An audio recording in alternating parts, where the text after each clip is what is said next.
সময় যখন 6টা 30, তখন আমি ঢাকা থেকে গোপালগঞ্জের দিকে রওনা দিয়ে দিছি। এটা একটা ডে ট্যুর এবং সোলো ট্যুর, এবং এই ট্যুরের একটা কারণ আছে।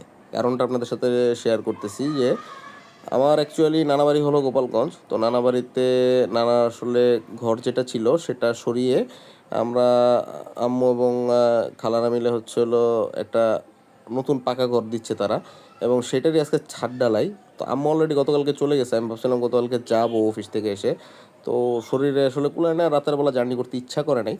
এই কারণে ভোরে ভোরে ছাদ ঢালাইয়ের আগে যেতে পৌঁছায় যাই। সকাল 6:30টার দিকে রওনা দিছি, 9:30 থেকে 10টার মধ্যে ইনশাল্লাহ পৌঁছায় যাব, এবং পথে অনেকগুলি ব্রেক দিতে দিতে যাবো। কেননা 10টা 11টার আগে হবে না, কারণ খালারা হচ্ছে হলো আমার পিছনেই আছে এখনও। তারা এসে পৌঁছায় নাই, তারা নানুকে পিক করবে, তারপর রওনা দিবে। তো তাদের সময় লাগবে। ওই হিসাব পেয়ে গেছি, কারণ নানু যাওয়ার আগে তো আসলে ছাদ ঢালাই শুরু হবে না। এই কারণে যাচ্ছি। আর আরেকটা বিষয় হলো যে আমরা যারা ধোলাইপাড়বাসী এবং যাদের বাড়ি হচ্ছে হলো পদ্মা সেতুর ওই পারে এক্সপ্রেসওয়ে ধরতে হয়, তাদের জন্য আসলে খুবই আনন্দের। কেননা আমরা জাস্ট ধোলাইপাড় থেকে মেন রোডে উঠলেই হচ্ছিল আমরা এক্সপ্রেসওয়েতে উঠে যাই। এবং এই যে উঠেই দেখেন হচ্ছিল টান দিয়ে দিছি। তো আসেন তাহলে ব্লগ শুরু করি। Hey everyone, this is Shamsul Arifin Piyas and you are watching noob rider.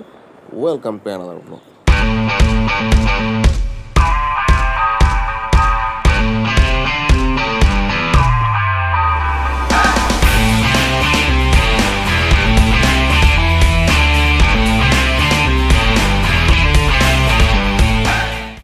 আমরা এখন পোস্তগোলা ব্রিজে উঠতেছি। পোস্তগোলা ব্রিজটা আগে এক লেনের ছিল, আস্তে আস্তে হচ্ছিল আপনার কিছু সংস্কারের মাধ্যমে এটা 4 লেনের ছিল কি না আমার আসলে মনে পড়ে না। আমি এক লেনই যতটুকু মনে পড়তেছি, 4 লেন থাকলে ছিল। এটা এখন হচ্ছে হলো এক্সপ্রেসওয়ের সাথে সংযুক্ত হওয়ার পরে পুরোপুরি আলাদা হয়ে গেছে 2টা লেন। এই ব্রিজটার মাঝখানে ক্ষতি হয়েছিল। আর পোস্তগোলা ব্রিজ দিয়ে আমরা আসলে রেগুলার পার হই। আমরা ওই পারে ফুটবল খেলতে যেতাম আগে, এখনও খেলা হয় না। কিন্তু একটা সময় ছিল প্রতি ফ্রাইডেতে আমরা হচ্ছে হলো ওই পারে যাব ফুটবল খেলতে। পদ্মা সেতু দিকে এখন আমি রওনা দিছি। পোস্তগোলা সেতু পার হয়ে গেছি, এক্সপ্রেসওয়েতে পরিপূর্ণভাবে উঠছি। এবং উঠার সাথে সাথে একটা মনে ইচ্ছা করতেছে একটু টান দেই। এখন আমি আজকে যেটা নিয়ত করছি, আজকে ওইভাবে রাফ যাব না, আস্তে আস্তেই যাব, দেখি কতটুকু ধরতে পারি। 80-85 বেশি উঠানোর ইচ্ছা নাই। আর দ্বিতীয়ত হলো এখন নাকি পদ্মা এই রোডে আমি লাস্ট কয়েকবারে দেখছি মামলা খায়। তো মামলা যাতে না খাই, সেটারই চেষ্টা করব। আর এই যে একটু আগে দেখলেন একজন পাশ দিয়ে রাস্তা পার হচ্ছে।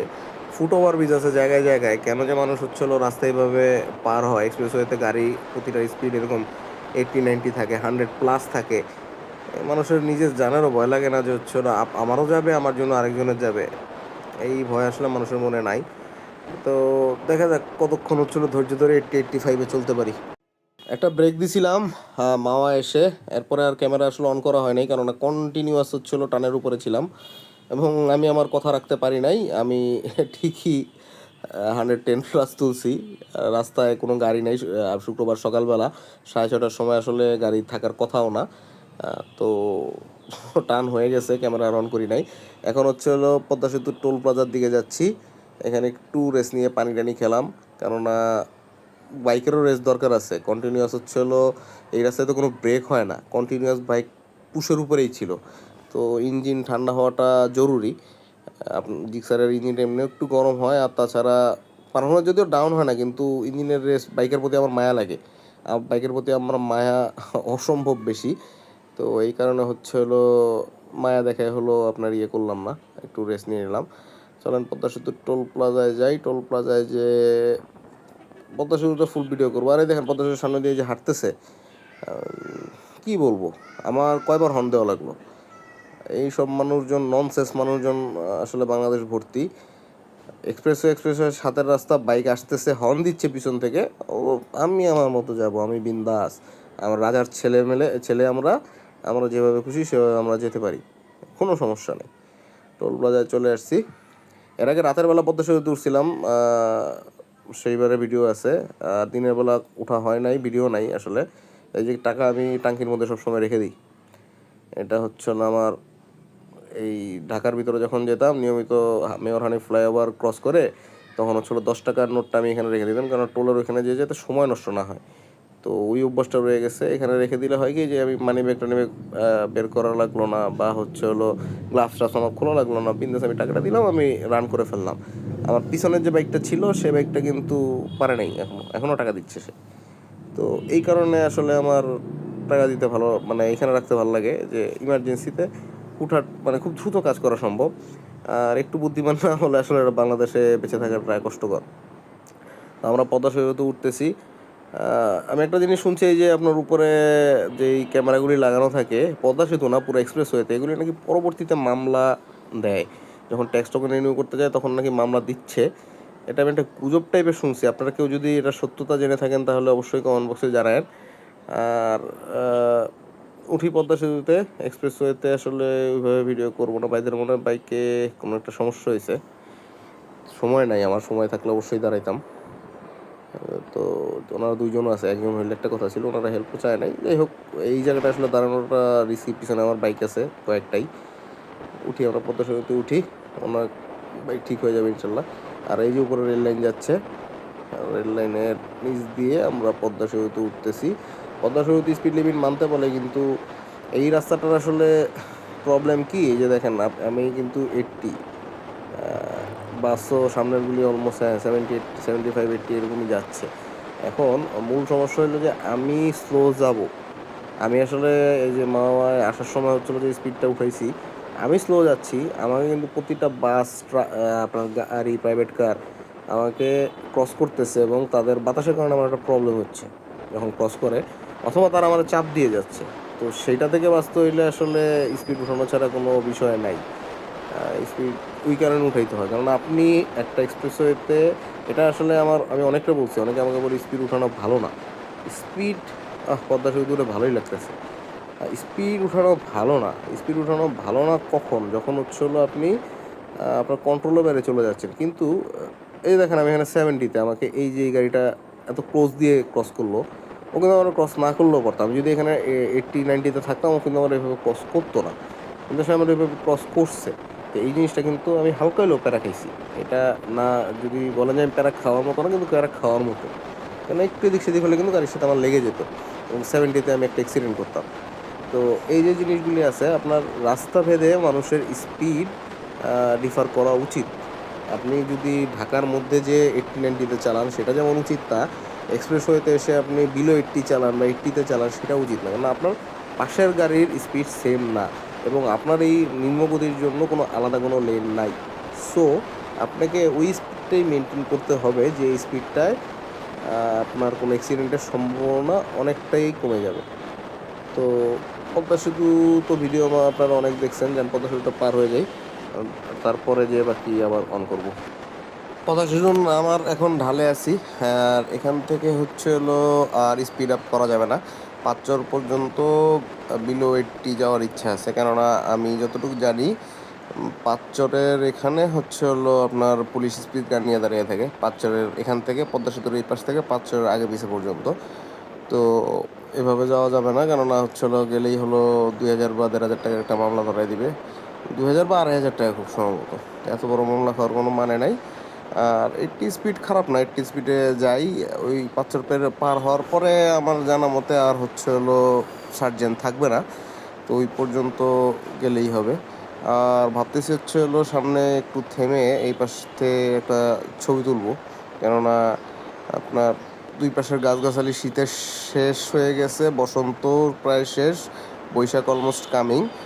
তো নতুন পাতা আসছে, এবং নতুন পাতা পুরোপুরি এখনো হচ্ছে হলো গাছ আপনার গাছে পুরা ভরে ফেলতে পারে নাই, কিন্তু দেখতে ভালো লাগতেছে।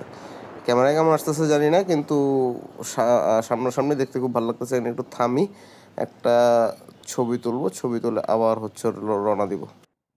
আমার আজকের এই ভ্লগটা যতটুকু বুঝতেছি অনেক লং হবে। অনেক লং হওয়ার কারণ হলো এখনও মাত্র ছবি তুললাম, ছবি তুললে এখন হচ্ছে হলো আবার ব্যাক করব গাড়িতে, বাইক নিয়ে হচ্ছিলো। এখনও আমি হলো ভাঙা আসতে পারি নাই, ভাঙা এখনও প্রায় 30 কিলো প্লাস। জাস্ট হচ্ছে হলো আপনার পদ্মা সেতু পার হয়ে জায়গাটা ভালো লাগলো, একটু থেমে একটা ছবি তুললাম। তো ওইদিকে যেতে যেতে গোপালগঞ্জ যাব, গোপালগঞ্জ থেকে আবার ব্যাক করব। সেই হিসেব করলে রাস্তা কম না, 268 কিলো রাস্তা, কিন্তু আপ ডাউন তো দেখা যাবে ব্লগটা হয়তো বড় হয়ে গেছে। যদি ব্লগ বড় হয়ে যায় তাইলে আপনারা ক্ষমা সুন্দর দৃষ্টিতে দেখবেন, আর ব্লগটা শেষ পর্যন্ত দেখেন, হয়তো সামনে কোনো ইন্টারেস্টিং কিছু আসতেও পারে। আর আপনারা যারা আমার চ্যানেলে নতুন তারা চ্যানেলটা একটা সাবস্ক্রাইব করে দিন। আপনারা সাবস্ক্রাইব করলে আমরা ধীরে ধীরে আপনার ভিডিও ইমপ্রুভের চেষ্টা করতেছি। জানি না কতটুকু সফল হইতেছি, কিন্তু চেষ্টা করতেছি। ইনশাল্লাহ সামনে আরও ভালো ভিডিও দেওয়ার চেষ্টা করব। এখন এই যে সামনে পাঁচচরের কাছাকাছি চলে আসছি, এইটার পরেই হচ্ছে হলো আপনার মাঝামাঝি এই জায়গাটা এবং এর পাঁচচর, এর মাঝামাঝি জায়গাটা হচ্ছে হলো আপনার স্পিড গান নিয়ে দাঁড়িয়ে থাকে। দেখি আমি ক্যামেরা বেশিক্ষণ অন রাখবো না, চার্জ থাকবে না। যদি ওই পুলিশ আসা পর্যন্ত ক্যামেরাটা অন থাকে বা তখন অন করতে পারি তাহলে অবশ্যই ভিডিওতে দেখাবো। পুলিশ চলে গেছে। পুলিশ আমাকে দুটা গাড়ি ক্রস করে যায় এবং যাওয়ার পরে সামনে দেখলাম স্পিড গানের মামলা খাচ্ছে। আর এই রাস্তাটা খুব বোরিং আপনার। এই যে দেখেন এখন 100+ চলতেছে, কখন উঠছে আমি জানি না। আর চলতেছে তো চলতেছে গাড়ি, কোনো ব্রেক নাই, কোনো ওভারটেকিং করা লাগতেছে না। জাস্ট ওভারটেকিং মিনস আপনার ঢাকা চিটাং হাইওয়ে বা সিঙ্গেল লেনের হাইওয়েগুলিতে যেভাবে ওভারটেকিং হয় ওই ধরনের কোনো প্যারা তো নাই। শুধু চলতেছে, থ্রটল ধরে রাখছি, চলতেছে চলতেছে, জাস্ট মানে অতিরিক্ত বোরিং। তো এক্সপ্রেসওয়েটা পার হয়েই তারপরে ভিডিও অন করবো খুব সম্ভবত। আর আজকে হচ্ছে হলো আমি আমার ফার্স্ট হচ্ছে হলো একটা নতুন রুটে যাচ্ছি। আমি এতদিন হচ্ছে হলো এই পাঁচচর বা মাদারীপুর পর্যন্ত আমি আসছিলাম, বাট এইদিকে আপনার গোপালগঞ্জ বলেন বা বরিশাল রোডটা বলেন, এই সিঙ্গেল লাইনে আমি যাই নাই। তো আমার এই ব্ল্যাক হকের জন্য একটা নতুন রোড আজকে উন্মুক্ত হচ্ছে, তো দেখা হবে সেই সিঙ্গেল রোডে।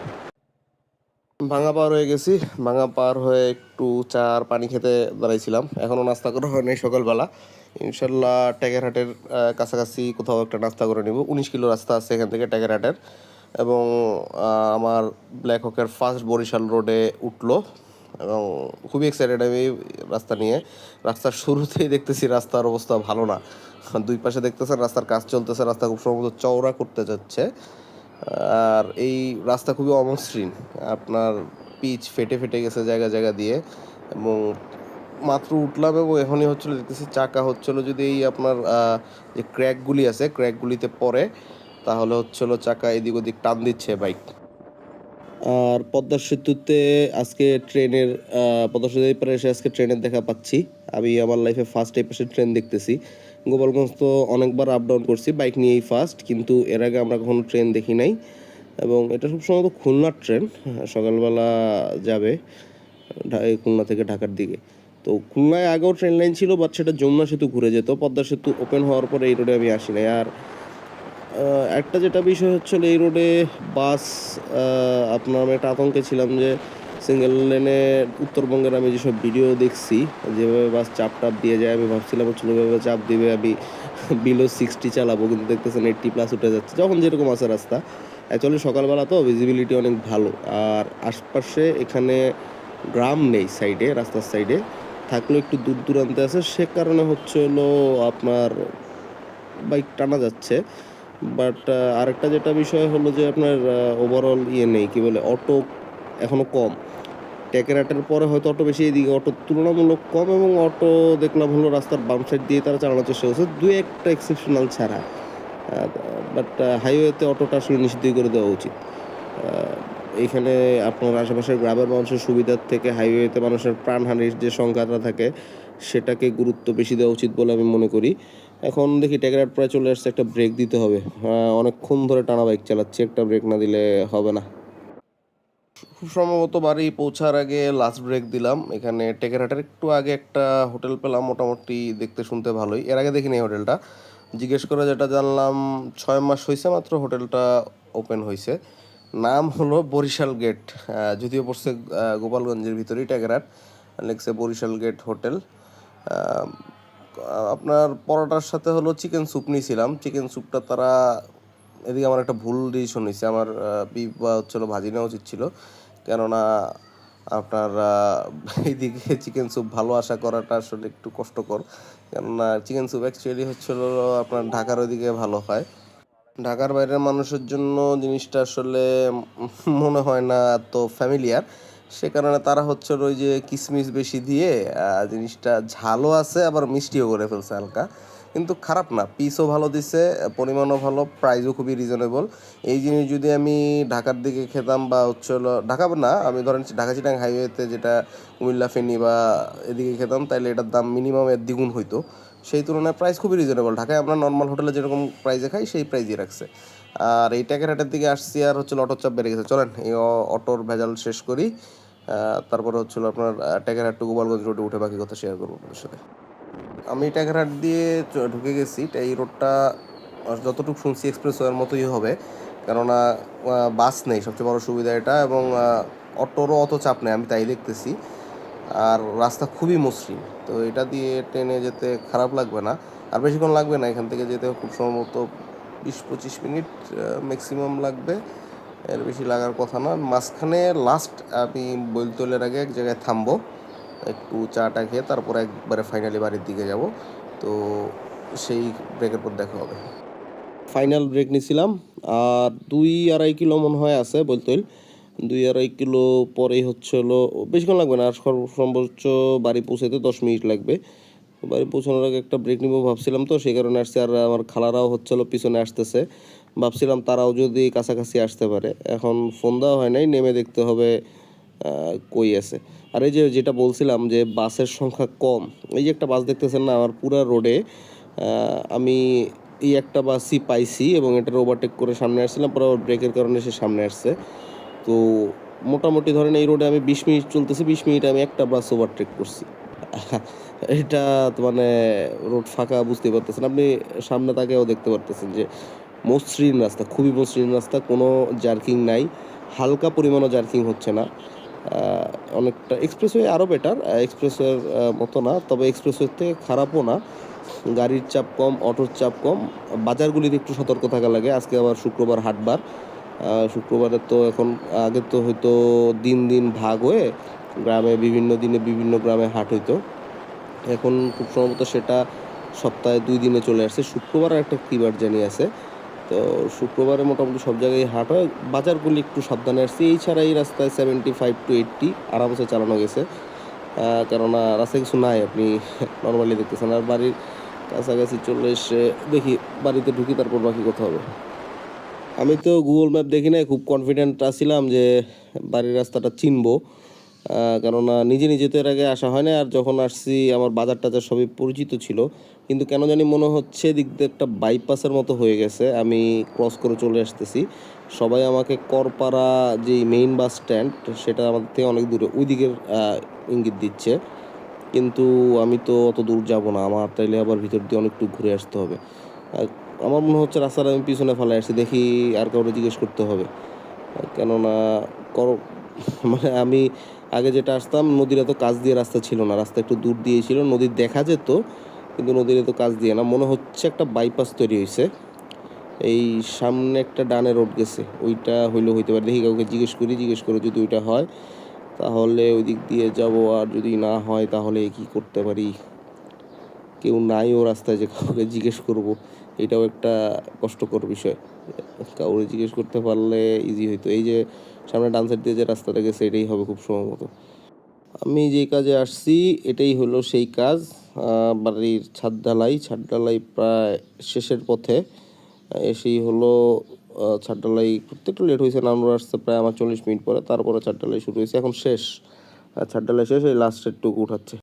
আজকে শুক্রবার ছিল, শুক্রবারে আপনার জুমার নামাজ আদায় করে তারপর হচ্ছে হলো এখন রওনা দিচ্ছি ঢাকার উদ্দেশ্যে। রওনা দিয়ে দিছি অলরেডি হচ্ছিলো ট্যাগারহাটের দিকে যাচ্ছি।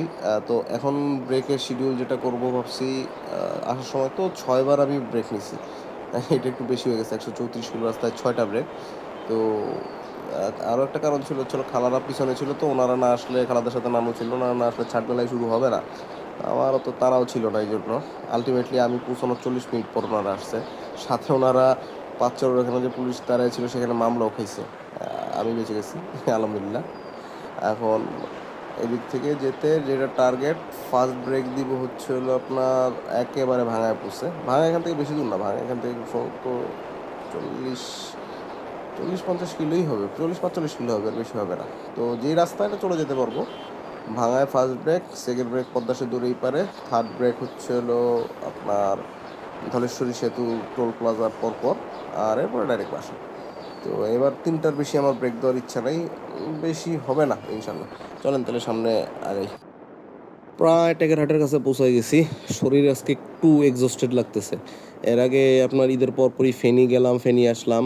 ওখানে প্রায় 350 কিলোর মতো একদিনে রাইড হয়েছে, সময়ের থেকে বেশি লাগছে। এবং ওখানে যে রেস্টেরও টাইম পেয়ে আজকে আমি রেস্টও নিয়েছি, ঘুমাইছিও প্রায় 1.5 ঘন্টার মতো, কিন্তু শরীর প্রচণ্ড এক্সস্টেড। এটা খুব সম্ভবত এই রোডে বাইক উচ্চ গতিতে চলে, এটা একটা মূল কারণ। বাতাসের ধাক্কা অনেক বেশি লাগে, এবং বাতাসের ধাক্কা বেশি লাগার কারণেই আমার কাছে মনে হচ্ছে শরীরে মানে একটা জড়তা এনে দিছে। আর এই যে এই রোডের পুরোনো জিনিস, ট্রাক আমি ডিপার টিপার দেওয়ার পরে তারপরে থামছে, না হয়তো তারা একজন একজনকে ওভারটেক করে, বাইককে মানে কোনো বাহনই মনে করে না এই রাস্তায়।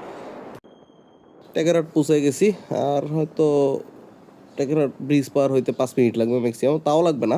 এই যে টেকেরহাট ব্রিজ সামনে দেখা যাচ্ছে, চলে আসছি। এই জায়গাটা একটু গিঞ্জি এরিয়া, এটা পার হই, তারপরে পার হয়ে আপনার আবার ওয়ান ওয়েতে উঠবো। তবে এখন আমার এই ঢাকা বরিশাল রোডের ভয়টা কেটে গেছে। শুরুতে একটা ভয় ছিল, কেননা এই রোডটা অন্যান্য সিঙ্গেল লেনের রাস্তার থেকে একটু বেশি খারাপ, এবং অ্যাক্সিডেন্টের ঘটনা এই রোডে কম হয় না। বাসও হচ্ছে হলো খুব রাফ চালায়। সকাল সকাল আসছিলাম বিদায় হয়তো গাড়ির তেমন চাপ ছিল না, তার উপর আজকে ফ্রাইডে, এটাও একটা কারণ হইতে পারে সকালে চাপ এই জন্যও ছিল না। গতকালকে বৃহস্পতিবারে আসলে হয়তো এর থেকে বেশি চাপ পাইতাম, তো সেই তুলনায় কমই পাইছি চাপ। আর অটো, এই আপনার টেকেরহাটের দিকে অটো অনেক, এই অটোকে হাইওয়ে থেকে ব্যানই করা উচিত। কেন এখন পর্যন্ত কেউ স্টেপ নেয় না, এটা আমার মাথায় আসে না। এক টিভিএস রেইডারওয়ালা আমাকে অনেকক্ষণ ধরে ওভারটেকের চেষ্টা করতেছে। আমি আসলে এই রাস্তায় এই দেখেন ওভারটেক করে গেলো। আমি এই রাস্তায় 75-এর বেশি বা 80-র বেশি আমি উঠানোর পক্ষপাতি না, কেননা হুটহাট করে এই পাশ থেকে ছাগল টাগল চলে আসতেছে, দেখতেছি কয়েকবার হয়েছে। তারপরে যে অটো যাচ্ছে, বাস আসছে ওই পাশ থেকে, অটোকে ক্রস করতে পুরো চাপ দিয়ে যায়।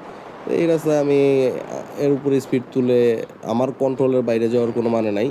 এরা এই জায়গায় লোকাল পোলাপাইন, তো কোনো গরজ নাই, একটা হেলমেট পরে জাস্ট চলে গেছে, গা হাত পা ছিলে গেলে কিছু আসবে যাবে না, বিন্দাস টানতেছে।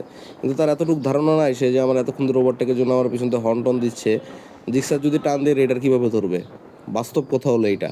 কিন্তু এই সব ছাত্রীদের মাথায় আসলে এই জিনিস আপনি আনতে পারবেন না, কিছু করার নাই। আর ওভারটেকিংটা একটু প্যারাদায়ক, ওভারটেকিংটা একটু ওয়েট করতে হয় সিঙ্গেল লাইনে, যেটা আমি বুঝলাম। ধৈর্য ধরবেন, সামনে থেকে ফাঁকা হবে। ফাঁকা না হইলে হচ্ছিল হুট করে একটা রিস্ক নিয়ে ওভারটেকের থেকে একটু ফাঁকা হইলে ওভারটেক করাটা আমার কাছে বেশি সেফ মনে হয়েছে। তবে এই সিঙ্গেল রোডে ওভারটেকিংটা খুব মজার, ওভারটেকিং একটা থ্রিট আছে। আর এই যে হারামজাদা বাইকার দেখছেন, আমি ডিপার দিচ্ছি, হর্ন দিচ্ছি, এই সরে বাচ্চা ধরে থাপড়ানো উচিত এদের। ফ্যামিলি নিয়ে যাইতেছে, সে একটা ট্রাক ওভারটেক করতে পারতেছে না, আমার স্পিড তার কমান লাগলো তার জন্য, তারপরে সে ওভারটেক করবেই। তা আপনার বাইকের ওই টান নেই, আপনি কেন হচ্ছিল ওভারটেক করতে আসছেন? এই যতই সিঙ্গেল রোডের সুনাম গাইতে যাই, এই টাইপের রাস্তার এই লোকাল রাইডাররা হচ্ছিল গালি দিতে বাধ্য করে, সরি ফর দ্য স্ল্যাং। আমার কাছে লাগতেছে এই যে সামনে বাস আর ট্রাক আসতেছে, এরা আমাকে চাপ দিবেই। আরে কী অবস্থা দেখছেন, আমারে জিরো করাইলো, সে ওভারটেক করবেই। আমরা উত্তরবঙ্গের রাস্তায়, আমি এই ভিডিও অনেকবার দেখছি, আজকে নিজের সাথে আমার এই কাজ হয়েছে। মানে এইগুলি পরিবহনের বাসগুলি আমার মনে হয় না এত আমি করতে দেখছি আজকে। এই লোকাল বাসগুলি একে তাদের গাড়ির অবস্থা ভালো না, ওভারটেক করতে পারে না। ট্রাক ওভারটেক সে কতটুকু জায়গা পাইছে, ওভারটেক তো করতে পারে না, এবারে আমার রাস্তার পাশে জিরো বানায় দিয়ে গেছে। তো এই সিঙ্গেল লাইনের রাস্তাগুলিতে যারা চলবেন ভাই, সাবধানে চলবেন, সময়ের থেকে জীবনের মূল্য অনেক বেশি। অবশেষে ভাঙা এসে পৌঁছাইলাম, সিঙ্গেল লাইনের প্যারা থেকে মুক্তি পাইছি। ভিডিওতে তো দেখছেন একটু আগে কি একটা বিপদ থেকে বাঁচছি, তাও আমি আগে থেকে রাস্তার সাইডে সরে গেছিলাম বলে হলো কিছু হয় নাই। উচিত ছিল রাস্তার মাঝখানে দাঁড়ায় যে হলো তার ওদিক দিয়ে তার গাড়ি ব্রেক করে ট্রাকের পিছনে নেওয়া, অথবা তার গাড়ির থেকে নামা হলো মাইট দেওয়া, এই ছাড়া আসলে কোনো সমাধান নাই।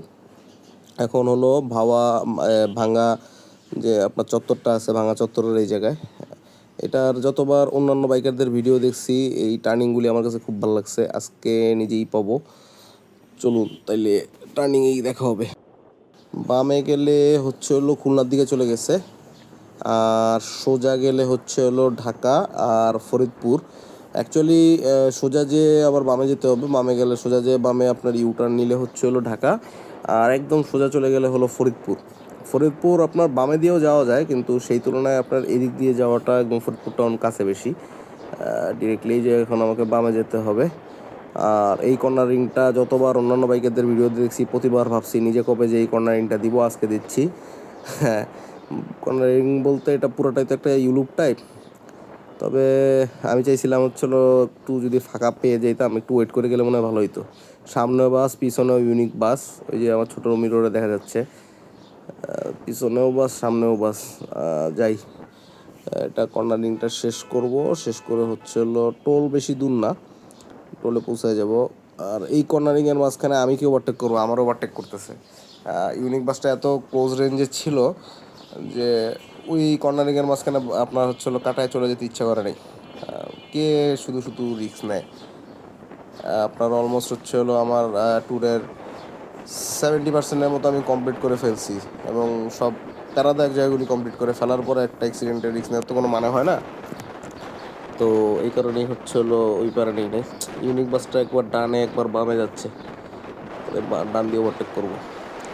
টোল প্লাজা আর 2.5 কিলোমিটার আছে, তো সমস্যা নেই। ডানে বামে করতেছে বাস। এইটা পরিবহনের রাস্তা তখন ভালো সুনাম গাইলাম, এখন তো হচ্ছিল যদি এই কাজ করে, লোকালের মতো কাজ করে, তাহলে কি হইলো।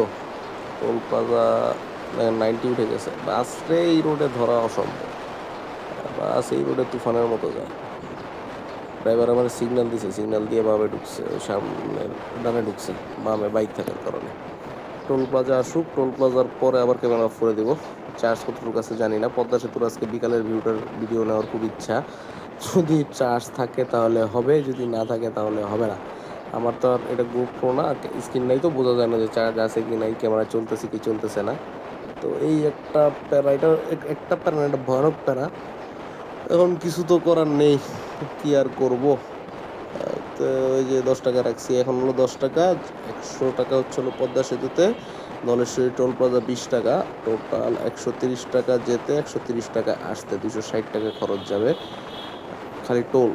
আর বাইকের তেল আমি যতটুকু বুঝতেছি আমার হাফ ট্যাঙ্কি তেলও যাবে না, দ্যাট মিনস আমার 6 লিটার তেলও যাবে না 264 কিলোতে। না যাওয়ার কারণ, 268 কিলো না যাওয়ার কারণ আছে, রাস্তা তো কোথাও আমি ব্রেক ক্লাস কিছু ধরা লাগে নাই, কেন হচ্ছে হলো মাইলেজ আমি কম পাবো, কোনো রিজন। তাহলে টোলে আসছি, টোলটা দেই, তারপরে আবার পদ্মা সেতুর কাছে যে বাকি শেয়ার করবো। পদ্মা সেতুর কাছাকাছি চলে আসছি, একটু রিল্যাক্স করতে দাঁড়াইছিলাম, দাঁড়ায় দেখলাম হলো ক্যামেরা অলরেডি সিগন্যাল দিচ্ছে।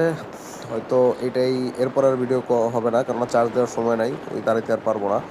তো আজকে ভিডিও এই পর্যন্তই রাখি, দেখা হবে সামনের কোনো ভিডিওতে। সেই পর্যন্ত সবাই ভালো থাকবেন, সুস্থ থাকবেন। আজকের মতো খোদা হাফেজ, এবং অবশ্যই চিল করতে থাকবেন। আর চ্যানেলে নতুন হলে অবশ্যই একটা সাবস্ক্রাইব করে দিবেন। আপনাদের সাবস্ক্রাইব, আপনাদের লাইক, আপনাদের কমেন্টের উপর ভিত্তি করে ভালো লাগে পরবর্তী ভিডিও বানাইতে। তো দেখা হবে সামনে কোনো ভিডিওতে। টিল দেন, খোদা হাফেজ।